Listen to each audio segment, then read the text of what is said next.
খানা কি মজা নেই না হুদো খাইয়ে যা নসিবে হ্যাঁ চা মজা নেই সব মজা।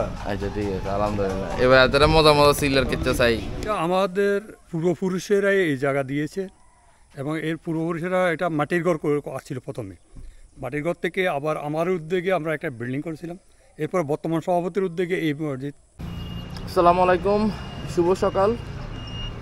ঘটনা হইতেছে যে ছাগল নেয়াতে যাব, আর সেখানে আছে সকালে নাস্তা করব। তার আগে বলিনি আমি ভাইজারটা চেঞ্জ করছি, যেটা আমার কাছে কালো হেলমেটের তুলনায় ভালো লাগতেছে না, কারণ এখানে আগে ব্ল্যাক ছিল, এখন হচ্ছে সাদা হয়ে গেছে। আপনারা কমেন্টে জানাইন যে কেমন হয়েছে। বাট রাত্রের জন্য এই জিনিসটা ভালো হয়েছে, কারণ রাত্রেবেলা যখন ব্ল্যাকটা ছিল তখন দেখা যেত না, এখন দেখা যায়। মিশন হাসপাতালের সামনে আছি, এখানে একটা ভাই বলছে যে সে আমার সাথে যাবে যে জায়গায় আমি যাচ্ছি, তো ওকে নেওয়ার জন্য এখানে আসছি। দেখা যাক ওর সাথে কত দূর যাওয়া যায়। এই সেই পাপি যে হেলমেট আনা নাই, নিজের বাইক সেল করে দিছে। ও হেলমেট ছাড়া আমি অ্যালাউ করি না কাউরে। মূলত আমরা একটা মসজিদে যাব, যেটার নাম হচ্ছে কাবিল ভুঁইয়া মসজিদ।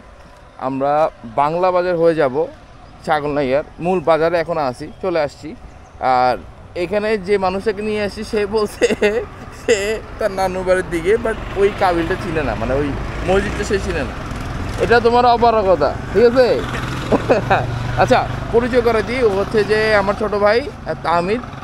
টুকিটাকি কিছু করার চেষ্টা করে, যেটাকে সাংবাদিকতা বলে। আমার কাছে জিনিসটা খুবই ভালো লাগে, কারণ এই বয়সে একটা ছেলে একটা প্রাণবন্ত, এটা সুনামের অধিকার রাখে।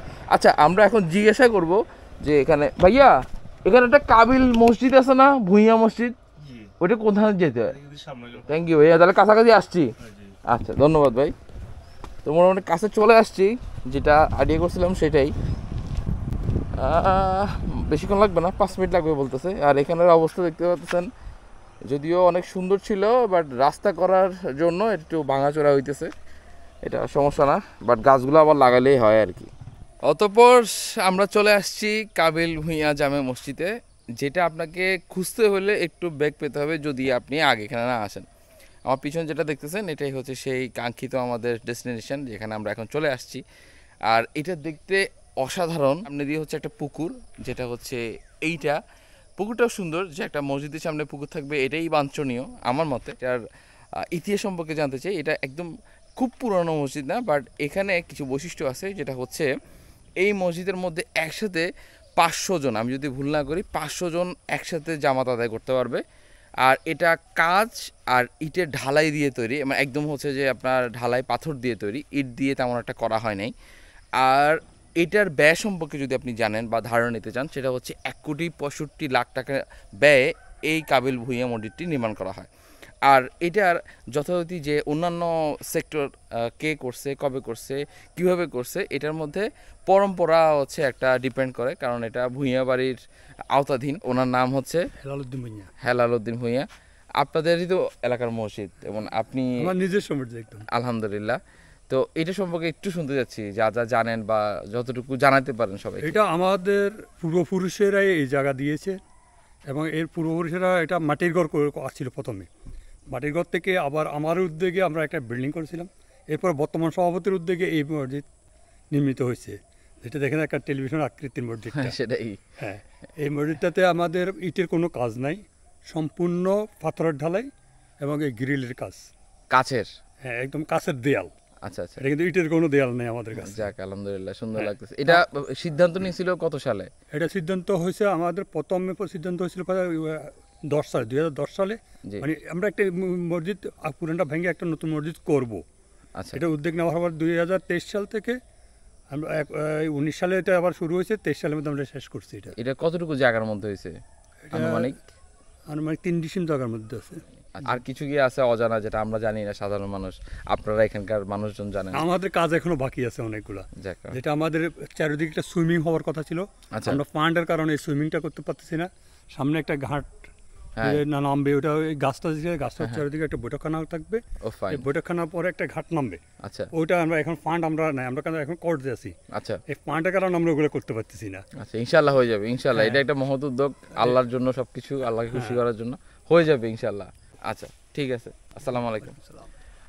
ভালো লাগছে, কারণ কেউ যদি ইনফরমেশন দেয় ভালো লাগে, নিজ থেকে এসে আর কথাবার্তা বলে, আন্তরিকতা বহিঃপ্রকাশ করে। ছাগলের মানুষ এমনিই আন্তরিক, তো তার মধ্যে প্রমাণ তো পাইলাম। তো এখন খাবো, খাওয়া দাওয়া শেষ করে ইনশাল্লাহ ফেনীর দিকে যাব, মানে শহরের দিকে যাবো, ফেনীতে তো আসি। নাস্তা করার জন্য বাংলা বাজারের মেইন গোল চক্করে চলে আসছি। আর এখানে একটা হোটেল সবাই বলতেছে রিকমেন্ডেশন, ঠিক এই ব্রিজের বিপরীত পাশে বা এই বট গাছের বিপরীত পাশে নিশি হোটেল, হ্যাঁ দিবা নিশি হোটেল। কাকার সাথে দেখা হইলো, ওনার মেন নামে এই হোটেল। আর এখানে আমরা এখন ডাল, পরোটা আর হচ্ছে ডিম ভাজি। পরোটা যদিও খাবো না, রুটি খাবো। দেখা যাক, হোটেলটা কিছুটা এরকম, পরোটা ভাজি চলে।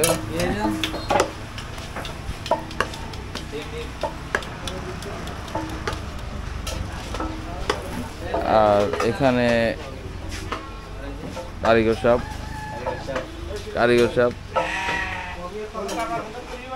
আর এখানে মোটামুটি এরকম একটা হলিয়া দেখা যায় যদি আপনি আসেন। আর এখানকার মানুষ খুবই আন্তরিক। আমি সেটাই বলতেছিলাম যে আমি এখানে যখন আসতেছিলাম একটা সিটও ছিল না, তো দুজন ভাই উঠে গেছে আমাদেরকে সিট দেওয়ার জন্য।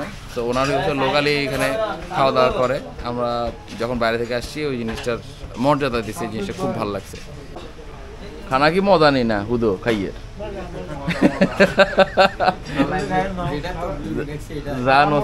হ্যাঁ চা মজা নেই, সব মজা। আচ্ছা ঠিক আছে, আলহামদুলিল্লাহ। এবার যারা মজা সিলার কিচ্ছা চাই, দিবানিশি হোটেলের মজা কি চাই?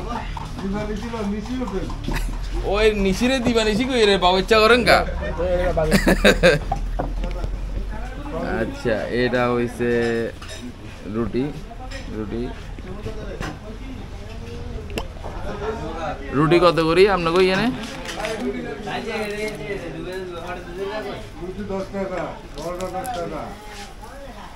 ডাল কত? ডাল হচ্ছে 15 টাকা, রুটি পরোটা 10 টাকা। আর ডিম কত মিনি কত টাকা? ডিম 30, ডিম বাঙ্গা। অতঃপর আমাদের নিশি হোটেলে যাত্রা শেষ হয়ে যাচ্ছে একটা চায়ের মাধ্যমে, যেটার দাম 10 টাকা। আর মোটামুটি এখানকার ওভার প্রাইস লাগছে আমার কাছে ডিমটা 30 টাকা। আমাদের ফেনীতেও এখানেও সেই একই 30 টাকা। রোদের তেজ বাড়ি গেছে গো, ইলা এই চাটা বাইরে খাইয়ে রান্না করলে যেন ফুটেজটা ভালো ইয়ে। মোটামুটি গ্রাম হিসেবে ভালো। আর এখানে এখন বাজার বসে যাচ্ছে আস্তে আস্তে। আর একটা জিনিস খারাপ লাগে যে আশেপাশে খালি প্রচারণা, সাইনবোর্ড, মানে বেদিশে হয়ে যায় এমন একটা অবস্থা। তো আজকের ভিডিওটা এখানে শেষ। আমি ভিতরে যেটা বলতেছিলাম সেটা হচ্ছে যে এখন থেকে লং ভিডিও বানাবো, কারণ অনেকে লং ভিডিও পছন্দ করে না, সেজন্য আমি লং ভিডিওই বানাবো। শর্ট ভিডিও আমার নিজস্ব তেমন একটা ভালো লাগে না। আপনারা যারা ভালো লাগে তারা দেখতে পারেন, আর যারা ইগনোর করার তারা ইগনোর করতে পারেন। মোস্ট ওয়েলকাম, কোনো সমস্যা নাই। বাট মনের কথা খুলে বলার মতো প্রশান্তি আর দুনিয়াতে কিছু নাই। সো ভালো থাকবেন, আসসালামু আলাইকুম সবাইকে। আচ্ছা, চা খাইতে খাইতে কি সালাম দেওয়াটা কি জায়েজ আছে নি? এটা কোনো একটা মৌলবীরে জিগাইতে হবে। বোধনে মানা করে যে খাইতে খাইতে সালাম দিচ্ছে, সালাম নিচ্ছে। আপনারা কেউ জানলে আর কুইয়েন তো।